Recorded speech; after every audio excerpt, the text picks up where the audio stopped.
Good morning बच्चों, स्वागत है आपका अपने यूट्यूब चैनल पे। आज हम लोग एक नए पुस्तक भूगोल का अध्ययन करेंगे। जैसा कि हम लोग जानते हैं भूगोल, भू का अर्थ होता है भूमि, गोल का अर्थ होता है गोल, भूमि गोल है। ठीक है, भूगोल का यही अर्थ होता है। भूगोल के माध्यम से हम लोग भूप्रपट्टी के ऊपरी और अंदर दोनों भाग का अध्ययन करते हैं। भूगोल के पिता इरेटोस्थनीज है, जो एक यूनानी भूगोलविद थे। चलिए आज हम लोग क्लास 10th के चैप्टर 1 संसाधन और उसके विकास से संबंधित कुछ महत्वपूर्ण बिंदुओं के बारे में जानेंगे। ठीक है, जैसे पहला चैप्टर है संसाधन एवं विकास। अब संसाधन क्या है, संसाधन के बारे में हम लोग जानेंगे। संसाधन का डिफिनीशन हम लोग कह सकते हैं कि हमारे आसपास उपलब्ध प्रत्येक वस्तु जो हमारी आवश्यकताओं को पूरा करने में प्रयुक्त की जा सकती है, संसाधन कहलाती है। ठीक है, एकदम आसान डिफिनीशन है इसका। आगे बढ़ते हैं। संसाधन का वर्गीकरण किया गया है दो भागों में। पहला है प्राकृतिक संसाधन,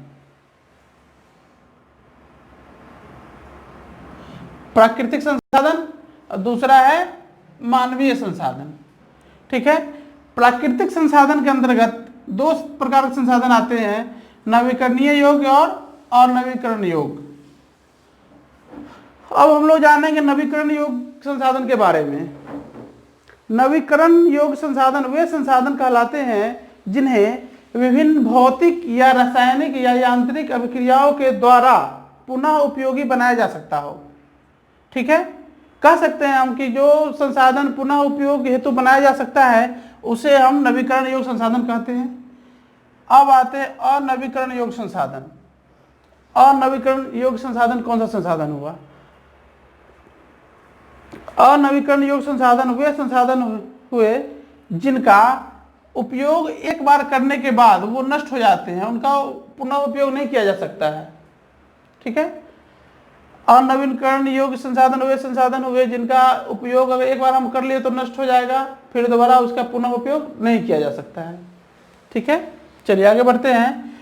नवीकरण योग्य संसाधन के अंतर्गत दो प्रकार के संसाधन आते हैं। पहला हो गया सतत और दूसरा हो गया जैव।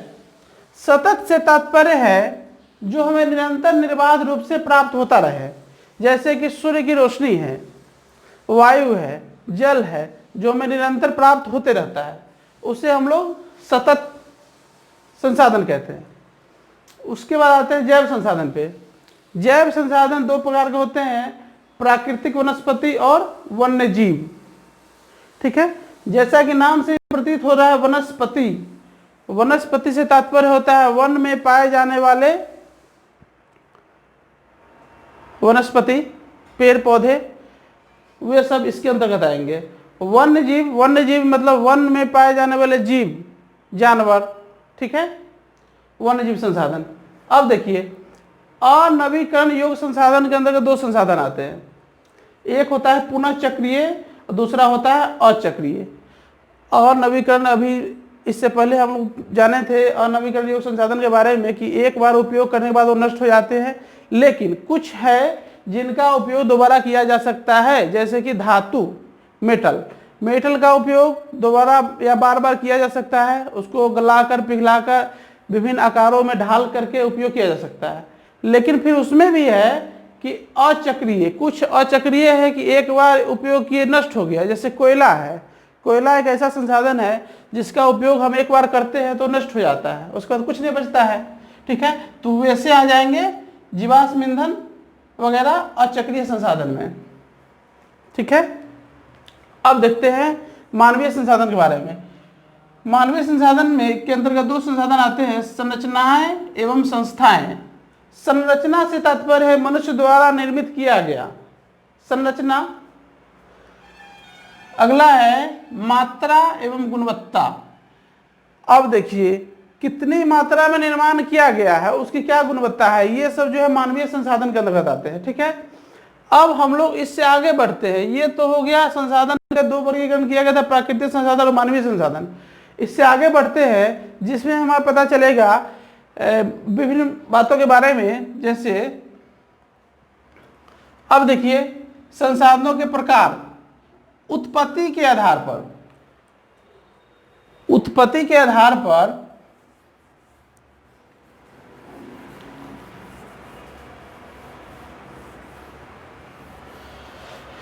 उत्पत्ति के आधार पर संसाधन कितने प्रकार के हैं? तो उत्पत्ति के आधार पर संसाधन दो प्रकार के होते हैं। पहला है जैव संसाधन। अब जैव संसाधन का डिफिनेशन हम लोग जानेंगे। जैव संसाधन कौन सा संसाधन होता है?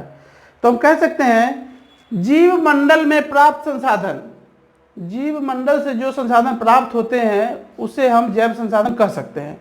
ठीक है, एग्जाम्पल के तौर पे वनस्पति जात, प्राणी जात, मत्स्य, पशुधन इत्यादि।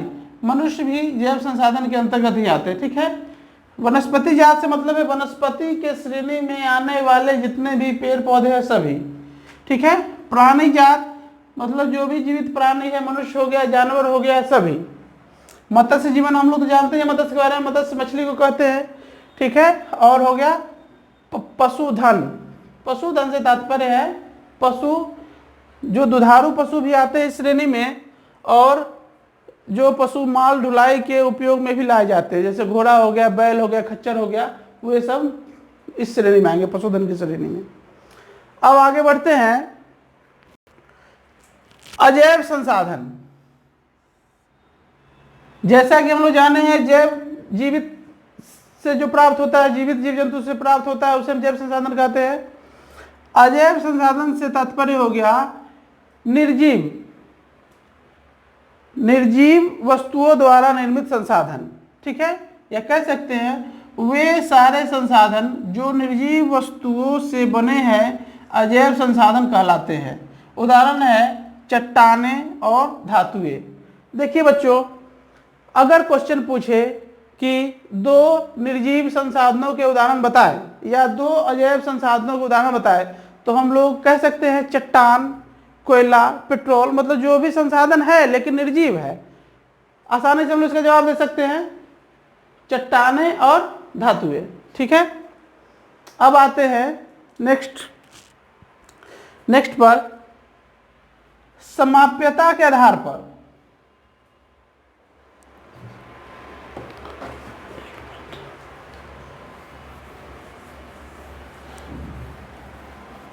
संसाधन के अगले प्रकार में आते हैं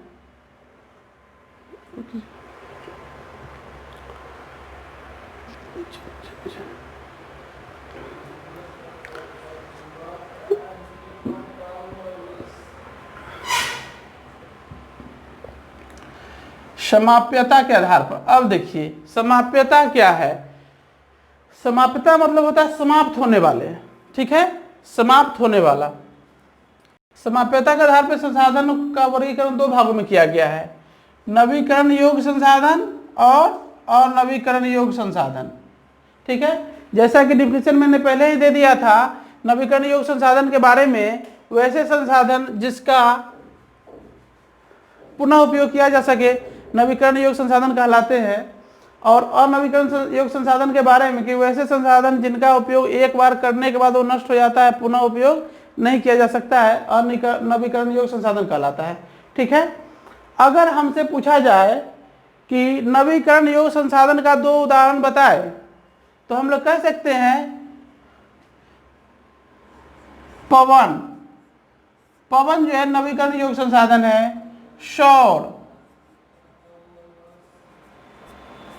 सौर भी नवीकरण योग्य संसाधन की श्रेणी में आता है। सूर्य की रोशनी से प्राप्त ऊर्जा का उपयोग हम लोग बिजली बनाने में भी कर सकते हैं, खाना बनाने में भी कर सकते हैं, या विभिन्न उपयोग है उसका। ठीक है, तो ये नवीकरण योग्य संसाधन की श्रेणी में आएगा। अब क्वेश्चन आता है कि अनवीकरण योग्य संसाधन का उदाहरण बताइए। अनवीकरण योग्य संसाधन की श्रेणी में वैसे संसाधन आएंगे जिनका उपयोग एक बार करने के बाद वो नष्ट हो जाता है, पुनः उपयोग नहीं किया जा सकता है। हम कह सकते हैं कि कुछ संसाधन है जैसे जीवाश्म ईंधन, जीवाश्म ईंधन संसाधन है और नवीकरणीय योग्य संसाधन की श्रेणी में आता है।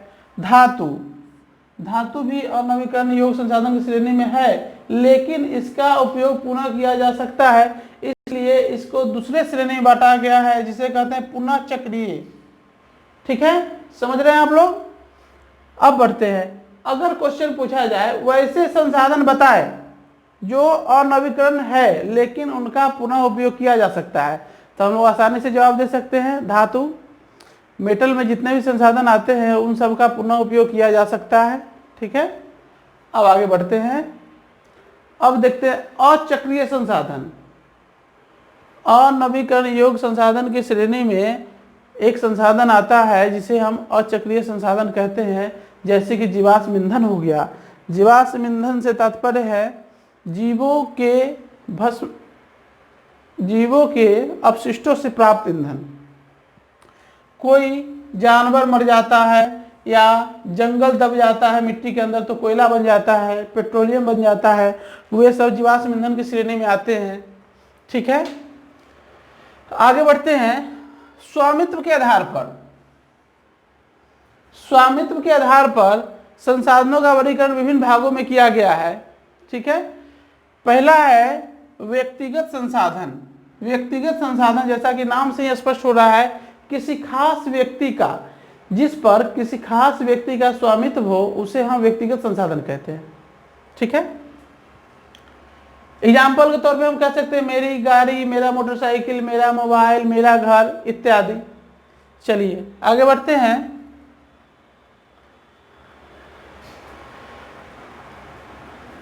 कीजिए सामुदायिक स्वामित्व वाले संसाधन।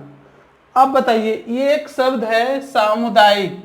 सामुदायिक का अर्थ होगा वैसे संसाधन जिस पर समूचे समुदाय के लोगों का हक हो, जिस पर समूचे समुदाय के लोगों का हक हो, सामुदायिक कहलाता है। ठीक है, अब सामुदायिक संसाधन के अंतर्गत वैसे संसाधन आ जाएंगे जो जिसका उपयोग सभी लोग करते हो, उस पर किसी का रोक टोक नहीं है, जैसे सड़क, सड़क हो गया, रेल इत्यादि। अब एग्जाम्पल के तौर पर यहां पे दिया गया है भूमि, शमशान, शमशान भूमि, तालाब, नगरीय क्षेत्र, सार्वजनिक पार्क, पिकनिक, खेल के मैदान इत्यादि। ये सब आएंगे सामुदायिक संसाधन की श्रेणी में। ठीक है, आगे बढ़ते हैं। राष्ट्रीय संसाधन। राष्ट्रीय संसाधन से तात्पर्य है वैसे संसाधन जो किसी भी देश के भौगोलिक सीमा के अंतर्गत आते हो। भौगोलिक सीमा से तात्पर्य है, जैसे बिहार का नक्शा हम ले लेते हैं। बिहार के नक्शे का जो अंतरिम बिंदु है, इस तरफ यूपी पश्चिम की तरफ, दक्षिण की तरफ झारखंड, पूरब की तरफ वेस्ट बंगाल। ठीक है, तो एक सीमा है, निश्चित सीमा है कि यहाँ से वेस्ट बंगाल है तो यहाँ से बिहार है। ठीक है, तो ऐसे ही किसी भी देश, जैसे भारत अपना देश है, उसकी सीमा के अंतर्गत जो भी वस्तु उपलब्ध हो, जो भी संसाधन हो, वो सब राष्ट्रीय संसाधन की श्रेणी में आता है। आगे बढ़ते हैं हम लोग। अंतर्राष्ट्रीय संसाधन। अंतर्राष्ट्रीय संसाधन क्या है? अभी तक तो हम जाने हैं कि किसी भी देश की भौगोलिक सीमा के अंतर्गत जो संसाधन आता है राष्ट्रीय संसाधन कहलाता है। ठीक है, लेकिन अंतर्राष्ट्रीय संसाधन के बारे में जानेंगे जो बहुत ही इंपॉर्टेंट है। आप लोग ध्यान दीजिएगा, अंतर्राष्ट्रीय संसाधन किसे कहते हैं। देखिए, कुछ अंतर्राष्ट्रीय संस्थाएं संसाधनों को नियंत्रित करती है, जैसे यूनाइटेड नेशंस हो गया। ठीक है, नियंत्रित करती है। जानेंगे इसके बारे में कि तट रेखा से 200 समुद्री मील की दूरी, तट रेखा जैसे अपने देश भारत के नक्शा से संबंधित है कि भारत का जो अंतरिम बिंदु है, दक्षिणतम बिंदु केरल राज्य है, केरल के बाद समुद्र शुरू होता है हिंद महासागर। ठीक है, तो उस सीमा से, तटीय सीमा से 200 समुद्री मील की दूरी तक जो स्पेस है, जो जगह है, वह देश के संपदा के अंतर्गत आता है, संसाधन के अंतर्गत आता है। लेकिन उससे अगर आगे बढ़ते हैं, खुले महासागरीय संसाधनों पर किसी देश का अधिकार नहीं है। ठीक है, 200 मील के बाद जो संसाधन उपलब्ध है उस पर किसी भी देश का अधिकार नहीं है, तो वह सभी संसाधन अंतर्राष्ट्रीय संसाधन की श्रेणी में आता है। ठीक है, जिसका उपयोग अंतर्राष्ट्रीय संस्थाओं की सहमति के बिना नहीं किया जा सकता है। कह सकते हैं हम लोग कि कौन से संसाधन अंतर्राष्ट्रीय संसाधन की श्रेणी में आएंगे, तो हम लोग जवाब दे सकते हैं कि किसी भी देश की तटीय सीमा से 200 समुद्री मील के आगे के जो संसाधन उपलब्ध है, जो महासागरीय क्षेत्र है, वो अंतर्राष्ट्रीय संसाधन की श्रेणी में आता है, जिसका उपयोग अंतर्राष्ट्रीय संस्थाओं की अनुमति के बगैर नहीं किया जा सकता है। यहाँ पॉज कर दूं थोड़ा सा, ठीक है सर। आगे बढ़ते हैं। विकास के स्तर के आधार पर सब संसाधन के प्रकार हैं। विकास के स्तर के आधार पर संभावी संसाधन, अब देखिए संभावी संसाधन कौन सा संसाधन होता है? संभावी संसाधन हम उस संसाधन कह सकते हैं जो किसी भी क्षेत्र में विद्यमान हो परंतु उसका उपयोग नहीं किया गया हो।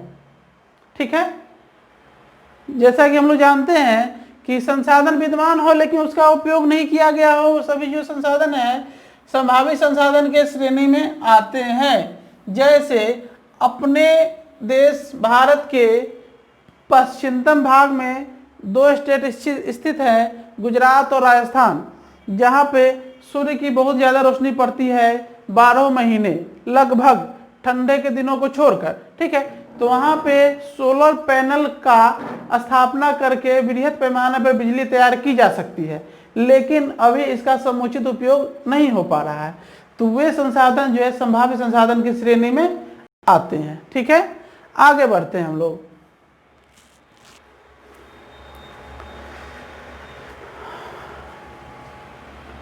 आगे बढ़ते हैं विकसित संसाधन। अब बताइए, विकसित, जैसा कि नाम से स्पष्ट हो रहा है, वैसे संसाधन जिनका विकास किया जाए। ठीक है, वैसे संसाधन जिनका विकास किया गया हो विकसित संसाधन कहलाते हैं। या हम लोग यहाँ भी पढ़ सकते हैं, वे संसाधन जिनका सर्वेक्षण किया जा चुका है और उनके उपयोग की गुणवत्ता और मात्रा निर्धारित की जा चुकी है, विकसित संसाधन कहलाते हैं। ठीक है,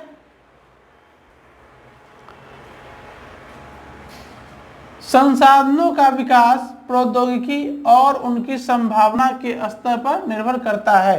ठीक है, क्या कहलाएगा? विकसित संसाधन। आगे बढ़ते हैं। भंडार,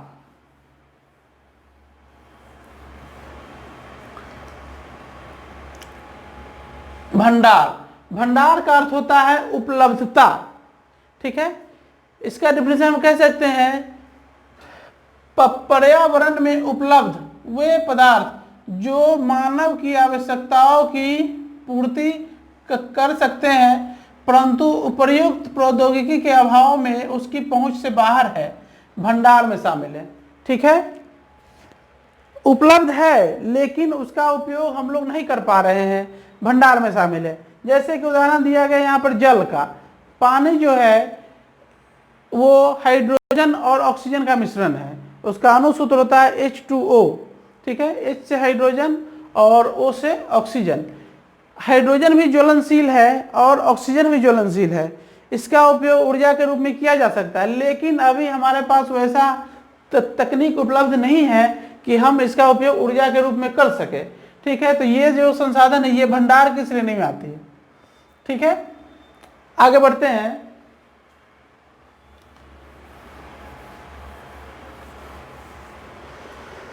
संचित कोष। संचित कोष क्या है? संचित कोष वे संसाधन है जो भंडार का ही हिस्सा है, जिन्हें उपलब्ध तकनीकी ज्ञान की सहायता से प्रयोग में लाया जा सकता है परंतु इनका उपयोग अभी आरंभ नहीं हुआ है। ठीक है, संचित का अर्थ होता है बचा के रखना। ठीक है, लेकिन हम लोग यहाँ पे बचा के रख नहीं रहे हैं, उसका उपयोग करना ही हमें नहीं आता है, इसलिए संचित कोष की श्रेणी में वे संसाधन आते हैं। ठीक है बच्चों, अब इससे आगे हम लोग कल पढ़ेंगे कि संसाधन में और कौन कौन से संसाधन है जिनका उपयोग मनुष्य कर सकता है या कर रहा है, उनके उपयोग के उपरांत क्या उससे हानि हो रही है, किसका दुरुपयोग हो रहा है, ये सब हम लोग कल पढ़ेंगे। और इससे आगे पढ़ेंगे भूमि के बारे में, मिट्टी के बारे में कि अपने देश में कितने प्रकार की मिट्टियाँ पाई जाती है, किस किस क्षेत्र में कौन कौन सी मिट्टियाँ पाई जाती है। ठीक है, इससे आगे हम लोग कल पढ़ेंगे। चलिए बच्चों, अगर क्लास अच्छा लगा हो तो लाइक जरूर करें, कोई समस्या हो तो कमेंट के माध्यम से हमें अवगत कराएं। धन्यवाद।